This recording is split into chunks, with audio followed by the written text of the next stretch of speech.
Efésios capítulo 4, eu quero me atentar aqui para 2, 3 versos aqui. Vamos lá. Capítulo 11, verso 11, Efésios 4, 11. Ele mesmo, ele quem? Jesus. Concedeu uns para apóstolos, outros para profetas, outros para evangelistas e outros para pastores e mestres. Agora a razão por que ele separou esses ministérios, esses dons. Com vista ao aperfeiçoamento dos santos, para o desempenho do serviço, para a edificação do corpo de Cristo. Até que todos cheguemos à unidade da fé e do pleno conhecimento do Filho de Deus, a perfeita varonilidade, à medida da estatura e da plenitude de Cristo. Agora o 14.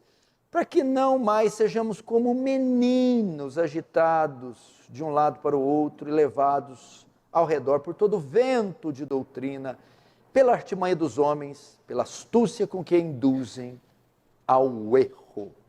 Até aí, deixa aí, não feche de jeito nenhum. Feche apenas os olhos, vamos orar. Querido Deus, diante de Ti nos colocamos essa noite. Vamos até Sua presença, até a sala do Seu trono, para rogar Sua graça, Sua misericórdia sobre nós.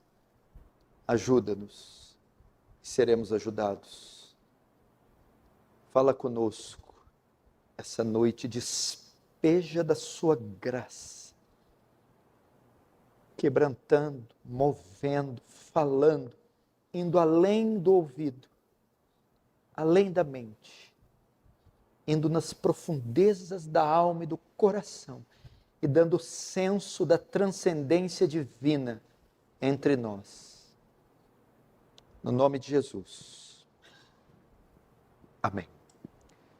Queridos, eu vou falar algo aqui muito importante, talvez eu até repita este sermão amanhã, porque isso toda a igreja precisa ouvir. Eu vou falar sobre amadurecimento espiritual, crescimento espiritual. Eu tenho visto um bocado de cristãos, mas são muitos.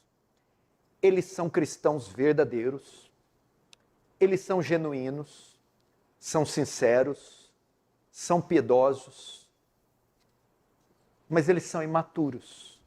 Eles vivem se envolvendo eles vivem peraí. Eles vivem, é assim mesmo? Ficou alto aqui de repente? Vai lá.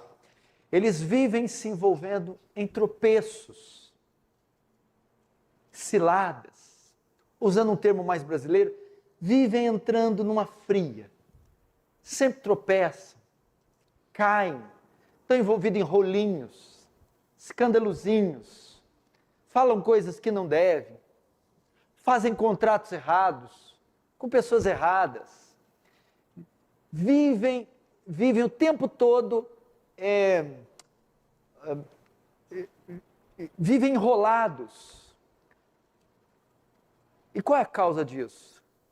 São crentes imprudentes, são salvos, mas são imprudentes, imaturos. Passam 1 ano, 2, 3, 10 de igreja e eles não se desenvolvem.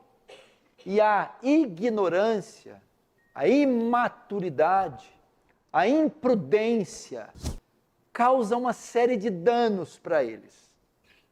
Então, vivem caindo em pecados infantis, se envolvendo em questões ilícitas e legítimas, estão em locais que não devem, fazendo coisa que não devem. E por que fazem? Não amadureceram, não cresceram no seu discernimento, na sua prudência, na sua ética, no seu bom senso, na sua sensatez, não amadureceram.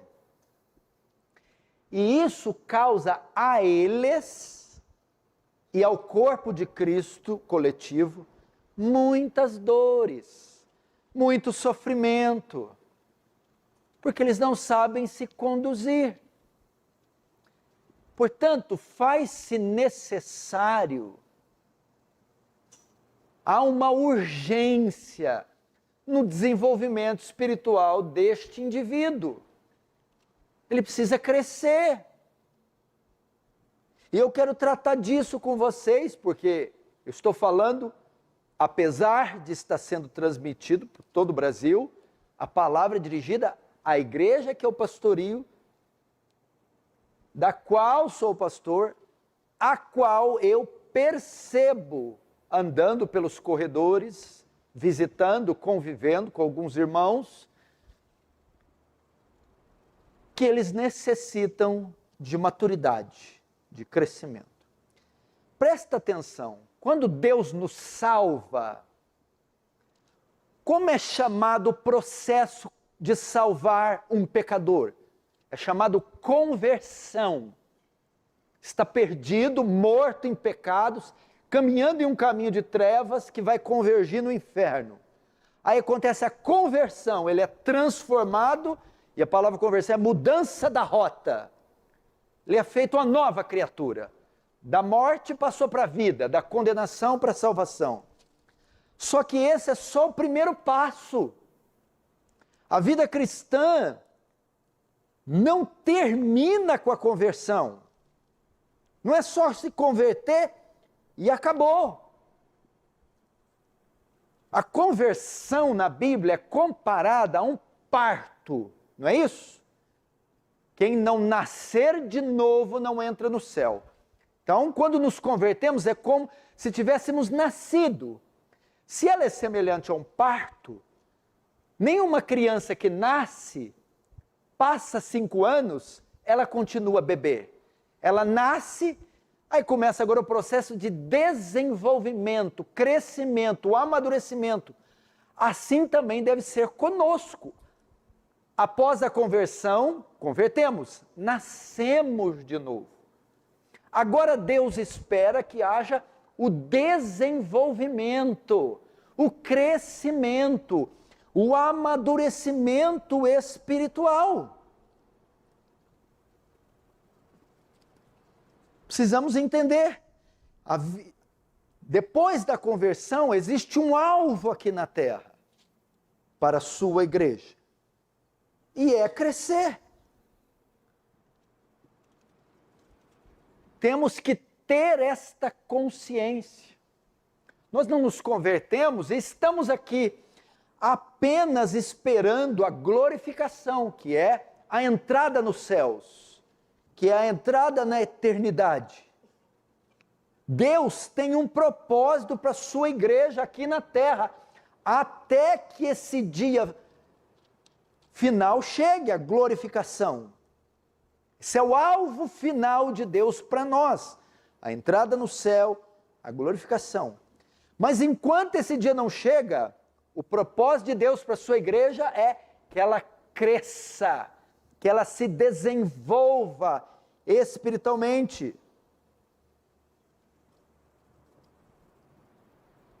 Você está sob esta obrigação.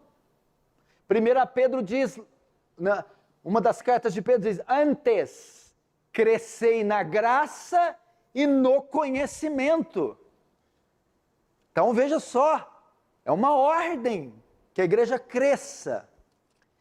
E é isso que eu quero tratar neste texto de Paulo aos Efésios.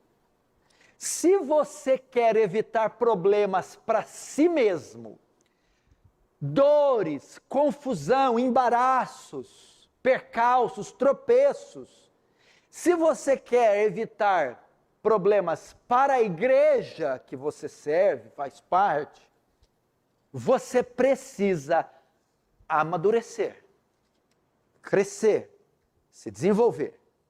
E o texto vai tratar isso. No verso 6 do capítulo 4 está escrito: um só Deus e Pai de todos, o qual é sobre todos. Presta atenção na frase final. E age por meio de todos nós. Paulo diz como e com quem Deus age. Deus atua na terra. Através de quem Deus age. O texto diz, por meio de todos. todos os cristãos. Deus usa todos os cristãos para falar na terra, para agir na terra. Ele faz por meio da igreja. Quem é a igreja? Um conjunto de membros interligados. Quem são esses? Toda a igreja, todo o corpo de Cristo. Ok? Deus usa todos, Deus age na terra através de todos. Como ele faz isso? Aí está dos versos 7 ao 11. Através dos dons que ele deu. Deus distribuiu dons aos cristãos. E aí você tem 4 categorias de dons. Está em Romanos 12, está em 1 Coríntios 12, está em 1 Coríntios 14 e em Efésios 4. Então Deus age através de todos os crentes, dando dons a eles, ok? E aqui no caso, ele separa alguns dons ministeriais. De Coríntios são dons espirituais, dom de profecia, de discernimento de espírito. Aqui, dons ministeriais, ele separou uns, deu dons de evangelista, pastor, mestre, ok? Através dos dons. Dons ministeriais, ele separou para servirem na igreja. Então, o verso 11, ele mesmo separou uns para profetas, outros para apóstolos, evangelistas, pastores e mestres. Para qual fim? Deus age na terra. Sim, através de quem? Todos os cristãos. De que forma? Através dos dons que ele distribuiu. No caso aqui, os 5 dons ministeriais. Para qual fim ele separa esses ministérios? O verso 12. Com vista o aperfeiçoamento dos santos. Ele separou estes dons para aperfeiçoar. Então vamos primeiro abordar essa palavra. O que é aperfeiçoar? Tornar perfeito, moldar, crescer, desenvolver. Quem? Os santos. Os santos aqui é o conjunto de todos os salvos. É a igreja inteira. Logo aqui eu aprendo um princípio. Estes santos, a palavra santo só se aplica ao salvo. Então ele está falando com os salvos. Ué, Senhor, já não está salvo? Já. Ué, tendo sido salvos, já não acabou a obra com eles, o Senhor? Não. Agora que estão salvos, os santos, é necessário que eles se aperfeiçoem, que eles se desenvolvam, que eles cresçam. Isso que ele está dizendo. O aperfeiçoamento de todos os crentes. Então aprendemos aqui que Deus nos chama para o desenvolvimento.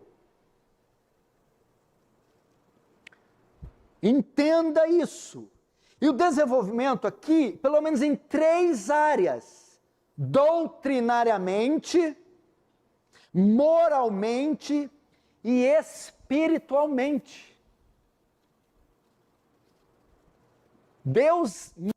Esta carta foi escrita e um dos propósitos era rogar aos cristãos de Éfeso que se desenvolvesse, que crescesse. Primeiro, doutrinariamente, você precisa, mais um pouquinho de retorno aqui, dominar a fé que você professa. Se eu fechar essas portas aqui, vamos fechar tudo, só vai sair depois de passar por uma entrevista. Tá, aí vai sentar um por um de frente para mim, eu vou perguntar, por que você crê no que você crê? Você sabe responder? Por que Jesus é o Filho de Deus e não Buda? E não Maomé? Explique um pouco o Evangelho para mim. O que é o Evangelho? O que é a doutrina da justificação pela fé? Quem é Deus? Onde Ele mora? Do que Ele é feito? Me fale sobre a condenação eterna. Me fale sobre o príncipe das trevas. Pedro diz que temos que estar prontos para responder à razão da nossa fé. O que é a razão da nossa fé? Nosso corpo de doutrina. Então, é necessário que você cresça doutrinariamente. Segundo, é necessário que você cresça moralmente. Não dá para passar ano após ano e cair nos mesmos pecados. Você precisa dominar traços do seu caráter. Você precisa progredir na sua santificação.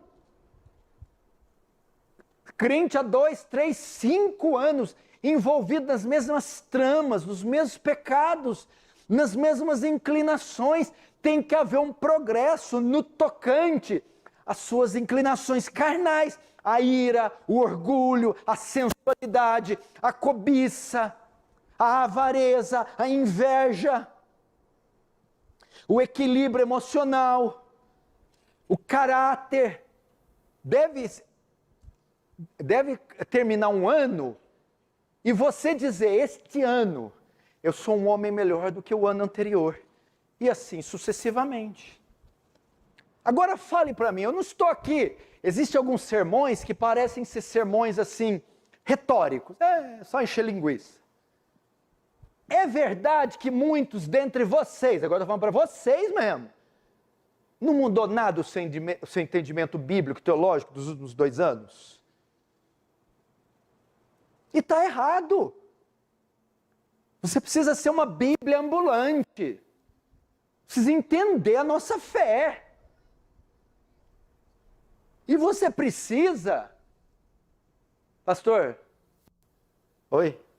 Então, preciso fazer uma visita na casa do fulano. O que foi? Deu problema lá. Mas de novo? Na mesma área. Faz 5 anos na igreja. Não conseguiu equilibrar esse casamento. Não conseguiu dominar aquela faculdade da mente. É possível.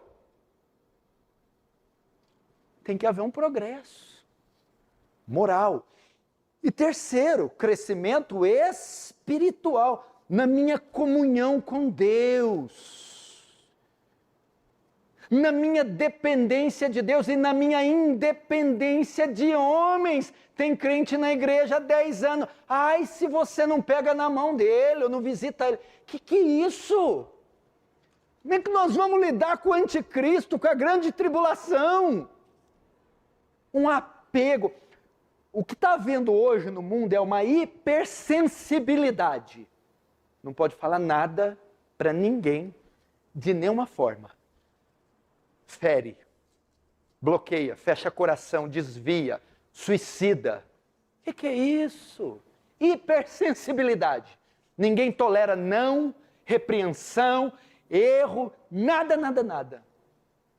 Hipersensibilidade. Outra coisa, se por um lado tem hipersensibilidade, por outro, tem hiperdependência. Aquela carência exacerbada de outros. É uma dependência afetiva. Se não for na minha casa, não me ligar, não me responder, não estar comigo, não me bajular, não me adular, não... Que é isso? Falta de maturidade espiritual. Eu fui membro da minha primeira igreja há 7 anos. Nunca recebi uma visita de nenhum pastor em 7 anos. E de alguns irmãos foi pouquíssimos. Nunca tive problema com isso. Nunca tive. Crescimento. Aí fica aqueles crentes 10 anos, dodóizinho. Entende nada de Bíblia. Tropeça em pecados infantis. Espiritualmente, rasinhos. A palavra está ordenando. O Senhor separou dons ministérios, e o desejo dele é o aperfeiçoamento dos salvos. Agora imagina crentes assim, quanto trabalho eles não dão, quanta dor de cabeça, era para estar tratando assuntos elevados com ele, está tratando o beabá da fé.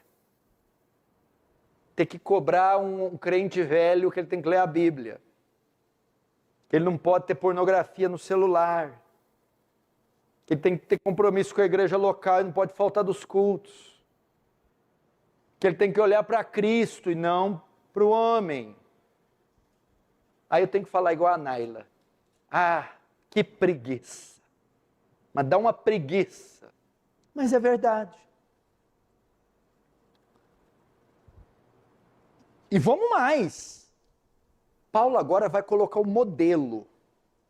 Ele vai colocar em termos práticos o que eu estou dizendo e o padrão de crescimento. Veja o verso 13. Até que todos cheguemos à unidade da fé.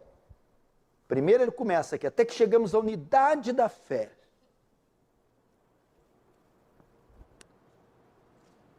Até que todos, a ideia aqui, veja só, a Paulo vai falar na prática agora da questão doutrinária. O que ele deseja da igreja de Éfeso? Deus quer que todos os cristãos creiam na mesma coisa, entendam a mesma coisa. Aqui ele fala de unidade doutrinária e maturidade doutrinária. Ele quer uma igreja homogênea. Esta igreja é uma igreja batista reformada, que subscreve a confissão de fé de New Hampshire, que é um derivado da confissão batista de 1689, calvinista, que crê nos 5 pontos de Calvino, nos 5 solas, e ele quer que todos entendam isso. Não entendi nada o que o pastor acabou de falar agora, meu bem. Pois é, ele quer que você entenda. Que todos cheguem, entendam sobre soteriologia, doutrina da salvação, queda, o homem caiu do seu estado original, condenação, as consequências da queda, o estado de condenação eterna, redenção, a vinda e encarnação do Filho, morrendo substitutivamente na cruz, ressuscitando ao 3º dia, assim pagando as demandas da justiça divina, possibilitando o homem de ser salvo. Deus quer que todo mundo entenda isso. Faz uns 10 anos que eu repito isso todo dia no púlpito. Unidade. Não quer que termine um culto. Você entendeu o que o presbítero Thales falou ontem, né, EBD? Eu entendi, bom, né? Eu não achei bom, não. Eu não concordo. Tem que chegar num consenso. Querem que todos entendam a mesma coisa? Escute, no mesmo grau, no mesmo nível.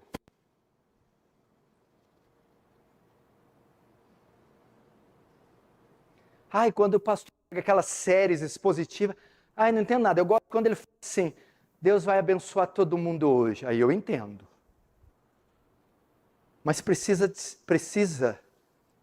é necessário teologia para resultar na bênção.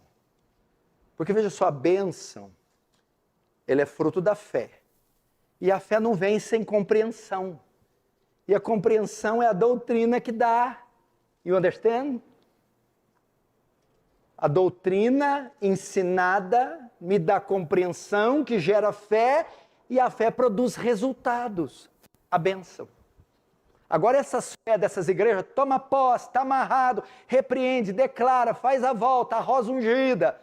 Isso não é fé, isso é misticismo pagão, macumba branca, macumba gospel.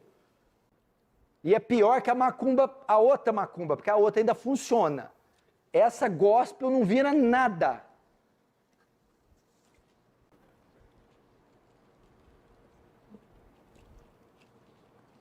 Então veja só, Paulo fala na prática. Você tem que fazer esses jovens conhecer, esses jovens ler. Esses jovens de hoje, esses jovens são um poço de inteligência, esses meninos assimilam tudo. Fala, Fala pedir para o pai mexer no computador, o pai não sabe nem onde começa. O menino sabe abrir o computador, ele entra lá dentro e aparece na telinha. Oi, pai. Mas quando vai estudar doutrina, teologia, mas é tudo preguiçoso. Bota livro para esses meninos, ensina esses meninos. Vamos ter essa unidade doutrinária. E agora aqui Paulo explica, veja só, ele está falando que quer que a igreja cresça doutrinariamente, tenha unidade e intensidade. Agora, dentro do corpo de doutrinas, Paulo ensina qual que deve ser a maior ênfase no conhecimento que a igreja deve ter, ou no progresso doutrinário que a igreja deve ter. Veja só o verso 13 novamente. Até que todos cheguemos à unidade da fé e do pleno conhecimento do Filho de Deus,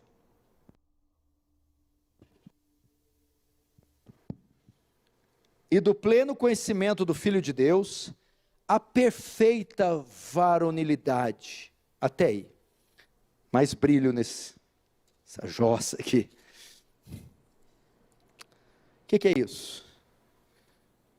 Então Paulo fala, eu quero unidade doutrinária, conheça todo o corpo de doutrina. Aí de repente ele diz, e do pleno conhecimento do Filho de Deus, a perfeita varonilidade. Dentro do corpo doutrinário, qual deve ser a nossa maior ênfase? Crescer, amadurecer no conhecimento do Filho de Deus, cristologia. Se tem algo que a igreja tem que dominar, e tem que desenvolver o crescimento doutrinário, é no tocante ao Filho de Deus, é crescer no conhecimento da obra de Deus, da vinda de Deus, da vinda de Cristo, da obra de Cristo, da morte de Cristo, da ressurreição de Cristo, do governo de Cristo. Quer que nós cresçamos. Já pensou se eu fosse desses pastores? Eu sou. Escolhesse, vem aqui agora, fala de Cristo aqui 5 minutos para a igreja. Fala da Cristo. Fala da vinda, da obra, da morte, ressurreição. Fala do governo e da sua segunda vinda. Ele quer que nós entendamos. Pastor, calma. A Bíblia diz do cordeiro que foi morto antes da fundação do mundo. Significa que antes de tudo ser feito, o Pai, o Filho e o Espírito já existiam. Então Deus resolve criar tudo ao invés de nada. Cria o universo com exímia perfeição. Faz o homem sua imagem e semelhança. Mas o homem peca. Aí entra em cena o Filho. Deus, para redimir o homem e o mundo, precisa enviar seu Filho. Ele se encarna e entra no espaço e no tempo, conforme Gálatas 4:4, na plenitude dos tempos, ou seja, na data certa, exata, nascido de mulher, nascido sob a lei, veio Jesus. Veio como? 100% Deus e 100% homem. Ele se tornou homem sem deixar de ser Deus, união hipostática. E sendo homem, foi tentado em tudo a nossa semelhança, mas não pecou. Ao ir para a cruz, sendo tentado em tudo e não pecando, ele obedece toda a lei, cerimonial, moral, toda a lei de Moisés, cumpre toda a justiça, se tornando o único homem justo.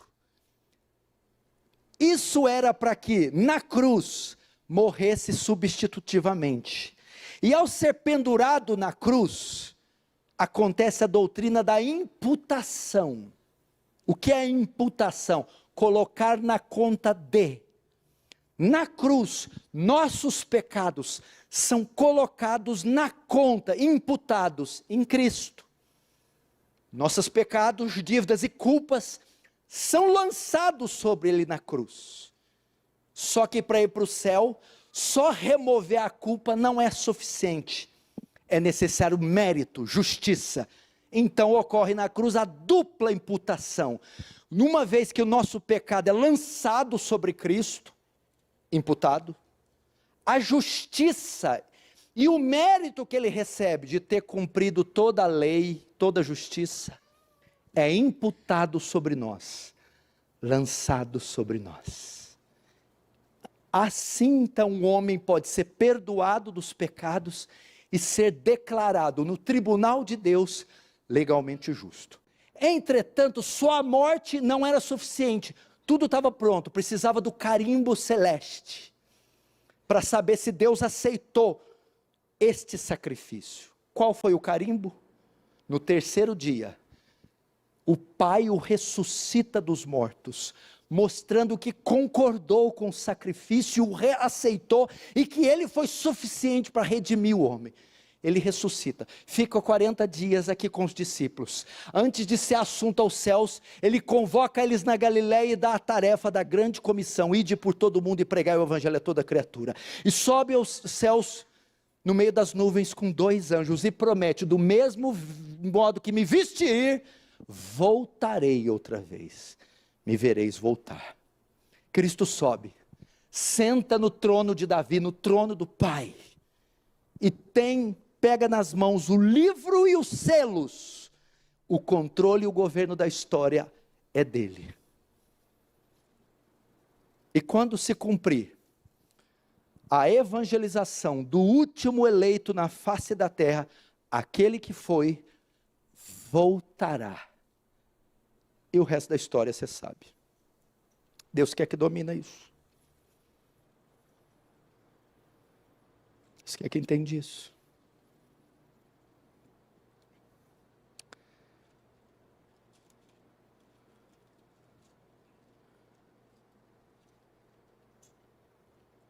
Agora, Paulo, da parte teórica, doutrinária, ele vai para a parte prática.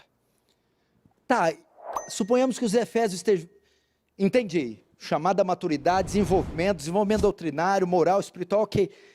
Mas me mostre isso na prática, qual que é o padrão? Me mostra alguém para eu copiar, como é que eu tenho que ser? Eu quero ser igual aquele lá, Paulo. Ok, apelou, perdeu, então vamos. Eu vou para o padrão mais elevado que tem, verso 13. Até que todos cheguemos à unidade da fé e o pleno conhecimento do Filho de Deus, agora, a perfeita varonilidade, à medida da estatura da plenitude de Cristo. Agora ele mostra o padrão e o modelo de cristão que ele quer que nós sejamos. Ele mostra o que é crescer espiritualmente na prática. Ele mostra como me desenvolver, até que sejamos todos como Cristo.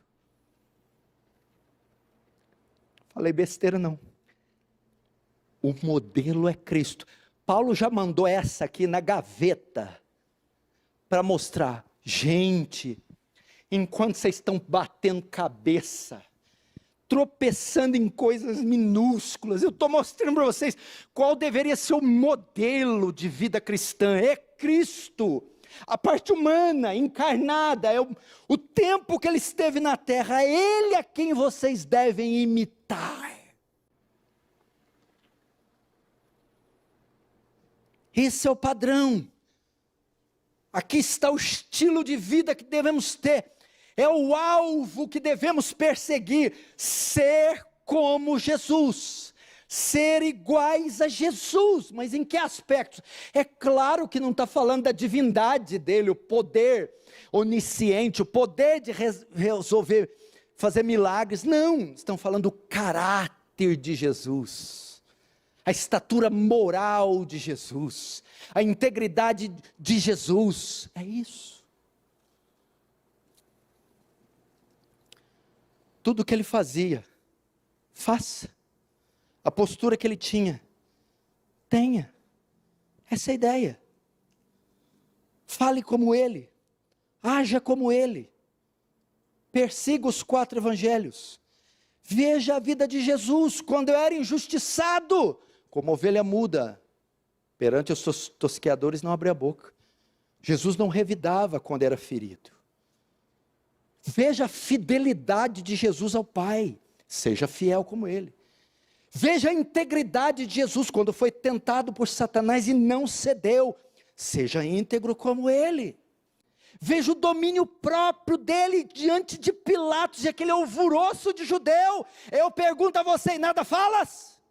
E o texto diz, e Jesus mantinha silêncio. Domínio próprio.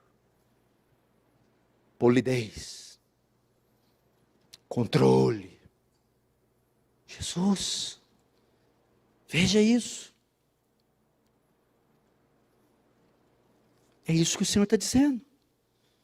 Ele é o nosso padrão. Padrão de pureza. Padrão de amor. Misericórdia. Mestre, essa mulher foi pega em adultério. A lei de Moisés manda que apedreja. Tu que dizes? Ele escrevia no chão. Vai lá. Tira a primeira pedra nela. Quem de vós está sem pecado? Começando dos mais velhos aos mais novos, todos jogaram as pedras no chão. Ele então chega na mulher. Ninguém te condenou, mulher? Ninguém. Eu também não te condeno. Vai, não peques mais. Misericórdia. Misericordioso com quem merecia, porque veja só podia jogar pedra quem não tinha pecado. Pergunta, Jesus tinha pecado? Então Jesus podia jogar pedra. Jogar pedra ali não é só o ato de jogar. Morte por apedrejamento. Jesus podia executá-la. Ele não fez. Aqui, transforma as pedras em pão, mata a tua fome, caboclo. Está escrito, não só de pão viverá o homem. Copia Jesus. Esse é o modelo.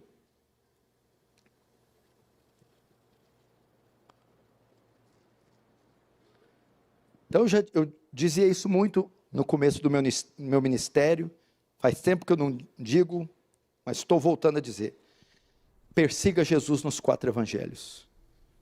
Várias vezes eu já li os 4 evangelhos, só procurando Jesus, só indo atrás dele, eu só quero Jesus aqui nos evangelhos. Rapaz, olha o que ele falou aqui, olha como ele agiu aqui, vendo as ações e reações de Jesus, o comportamento dele diante dos discípulos, diante dos romanos, diante dos judeus, as falas, é encantador fazer isso. Você nunca mais vai ser a mesma pessoa se fizer isso. Seguir, rastreia Jesus nos evangelhos, se fascine com ele, você não vai acreditar no que você vai ver. Aí você vai entender. Agora, como eu consigo isso? Esse aperfeiçoamento, esse crescimento, não é uma opção, é uma ordem, para evitar problemas para você e para o corpo de Cristo.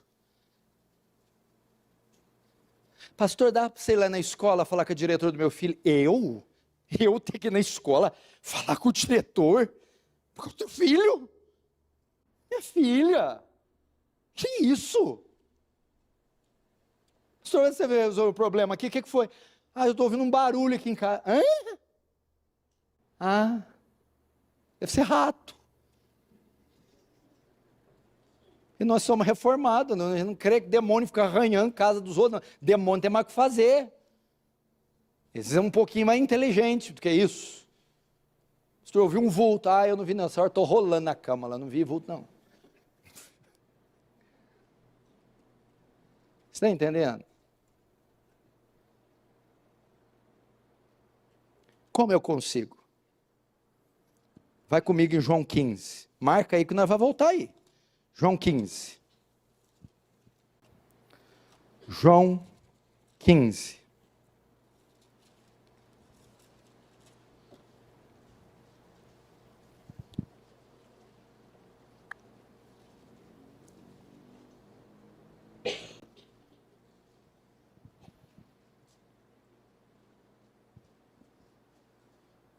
Diz assim João 15. Eu sou a videira verdadeira, verso 1, e meu pai é agricultor. Agora atenção no 2. Todo o ramo que estando em mim não der fruto, ele corta. Então o ramo que está nele não dá fruto, É o ímpio, não convertido, que só está na igreja, é o crente nominal. Mas eu quero me atentar para a segunda parte. E todo o que dá fruto, limpa, ou a palavra é poda, para que produza mais fruto ainda. Até aí, vamos lá, presta atenção. Eu mostrei a enfermidade, eu mostrei o problema, o nosso problema, da falta de maturidade, ok? E mostrei a necessidade de desenvolver, para não ficar envolvido nos mesmos tropeços, quedas, crescimento. Mostrei o padrão do crescimento, Cristo Jesus, moral, espiritual e... qual que é o outro? Doutrinário. Sintomas da idade já. Doutrinário. Como eu alcanço isso? João capítulo 15, veja só, ele está falando, está construindo uma ideia ali para os discípulos, que ele é a videira, uma linguagem que Israel conhecia muito bem. Ele é a videira, e nós os ramos, ou ele é a cabeça e nós os membros. Todo ramo que está em mim dá fruto. Aí ele fala, vamos usar a linguagem agrícola. Todo arbusto, árvore, ou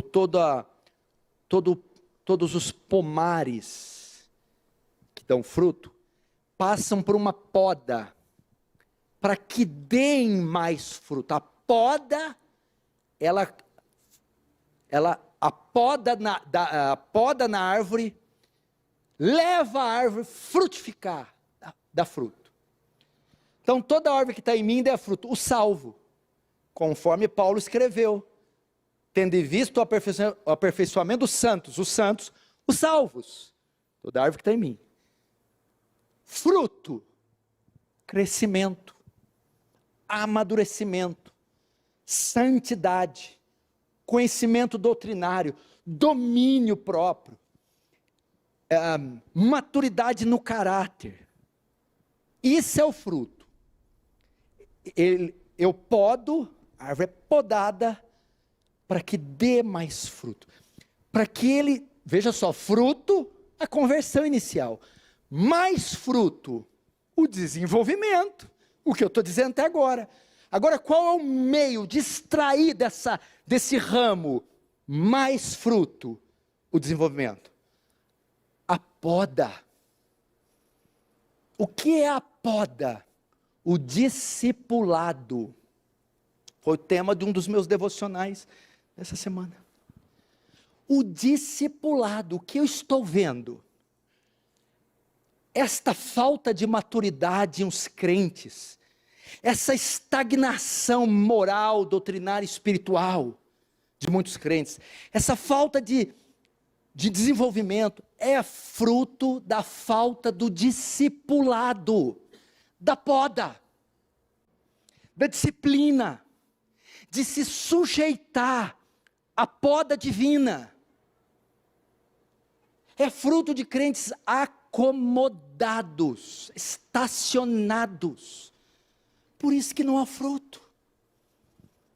A poda é o discipulado. O que é o discipulado?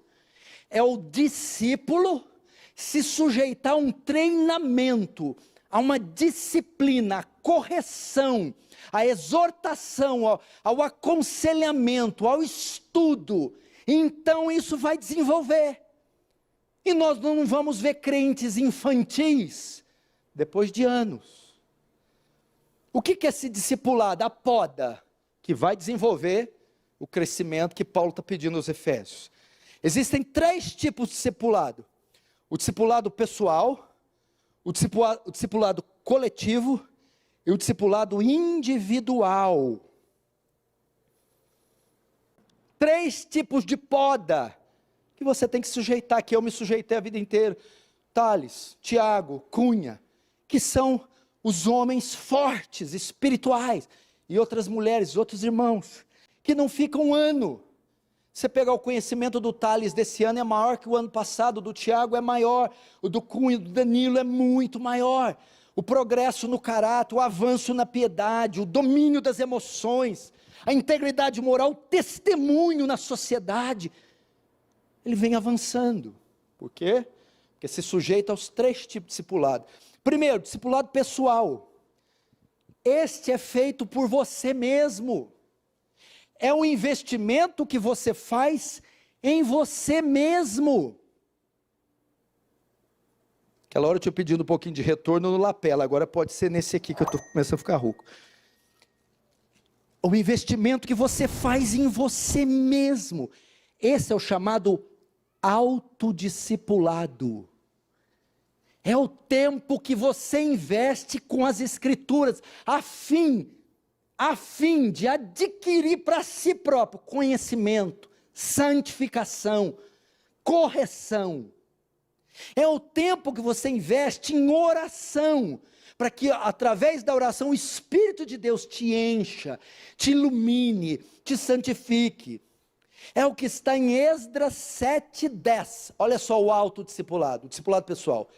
E Esdras colocou no seu coração em aprender a lei do Senhor, aplicar e ensinar. O autodiscipulado. Ele mesmo. Ele gastou tempo com ele. Por que crentes tropeçam? Se eu mandar abrir Naum agora, vai dar taquicardia, é perigoso, tem que ter ambulância. Abre Naum! Não. Abacuque, meu Deus do céu, o que é isso? Miqueias? Ai. Sofonias. Onde está esse troço? Sangue de Jesus. Explica para mim Romanos 7, então. O que Paulo está falando ali? Romanos 7, eu achei que até o 6. Não, isso aí é Efésios. Romanos vai até o 14. Aplica. Ali, ó, um monte de livro ali, tudo barato. Todo mês você compra 1, 2. Você compra, né? Eu sei que você compra. Deixa eu ver tua Bíblia, toda rabiscada, cheia de anotações, referências, que vão se interligando uma na outra e vão fazendo amarrações que passam para o Novo Velho, as cartas de Paulo, e convergem lá no Apocalipse. Desculpa. O autodiscipulado. Porque isso não tem como você gastar 1, 2 horas com a Bíblia e não produzir nada. A Bíblia é uma espada, é um espelho, é uma tocha, é água, é pão, é luz. Ela causa um efeito em nós, ela esculpe o nosso caráter. Esse é o discipulado pessoal. Por quê? Não tem progresso na igreja? Pouco tempo investido em si próprio. É muito correria, pastor, ganhar dinheiro, ao invés de estar ganhando alma, ganhando dinheiro. Tem tempo para orar, tem tempo para ler, livro é muito chato. Segundo, o discipulado coletivo. É aquele que ocorre no ambiente da igreja local. É o culto público onde eu sou ministrado, onde eu aprendo, onde eu estou diante da exposição bíblica. É o culto da oração onde eu estou orando com os irmãos. É a escola bíblica dominical, que são aulas gratuitas de teologia. Eu tenho dificuldade em interpretar, porque é escrito numa linguagem acadêmica. Vem aqui na EBD.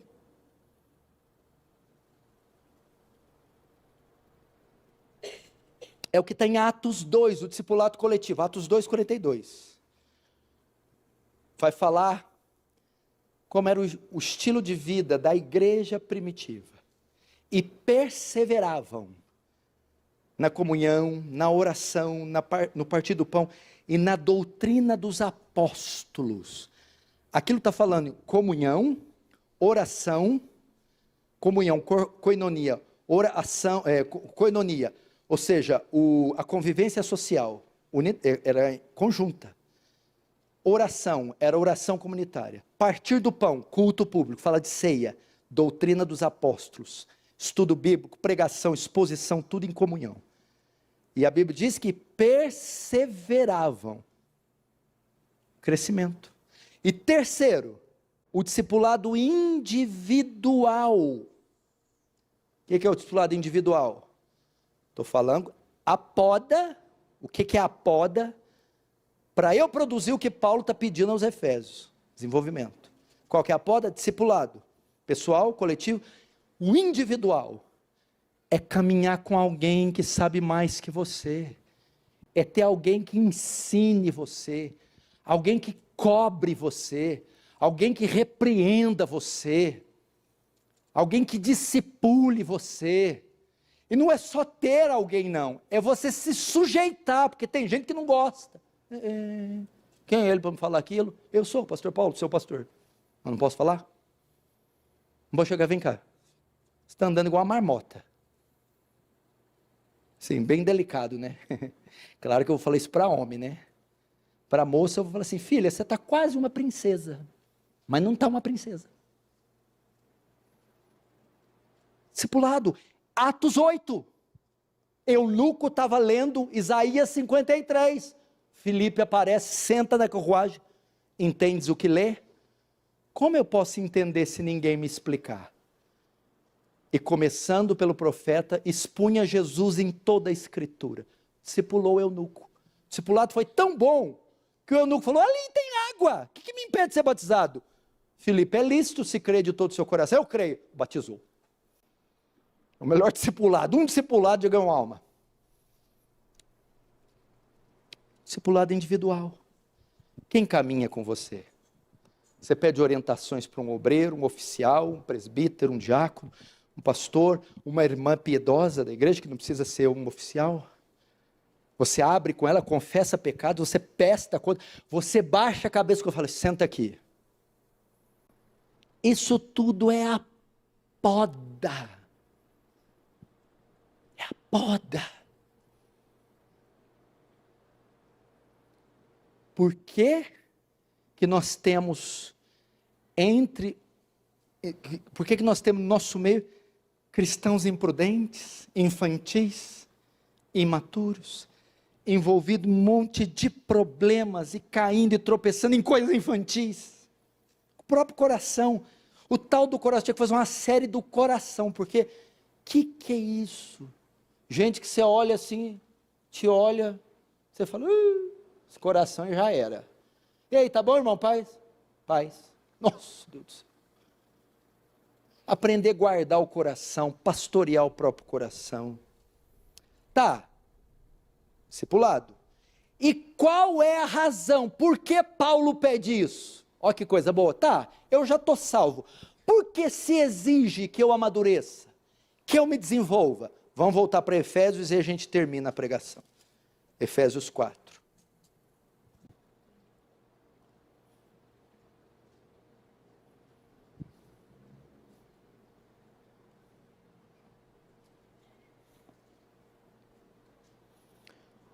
Qual a razão desse crescimento? Por que Paulo exige? Efésios 4.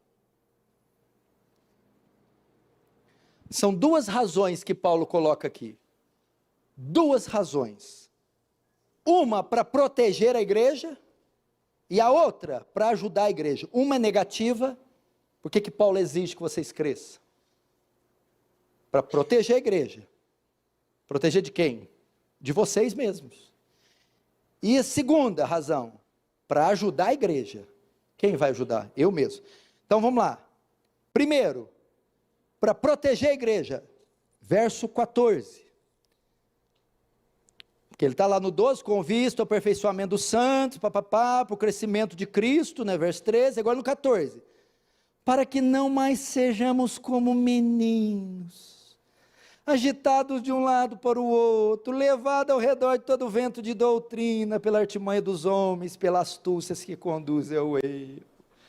Paulo está dizendo assim, ó, entre outras palavras, é para vocês parar de dar trabalho, para não ser meninos inconstantes. Olha o que é menino inconstante? Pai, eu quero carro, eu quero carrinho, quero carrinho, quero carrinho, quero carrinho. Você dá o carrinho, no outro dia o carrinho está jogado.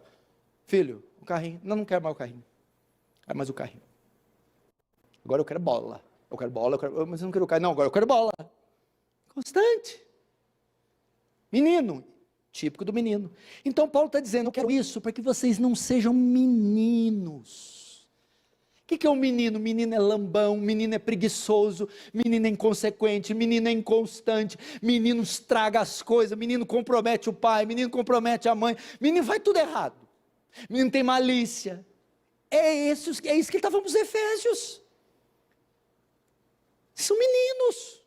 Eu quero que vocês se aperfeiçoem, para que vocês não sejam inconstantes, não prejudiquem a igreja, não sobrecarreguem os oficiais para tratar de coisas infantis que vocês mesmos poderiam resolver. Essa é a ideia. Vocês não causam dano à igreja por causa da infantilidade.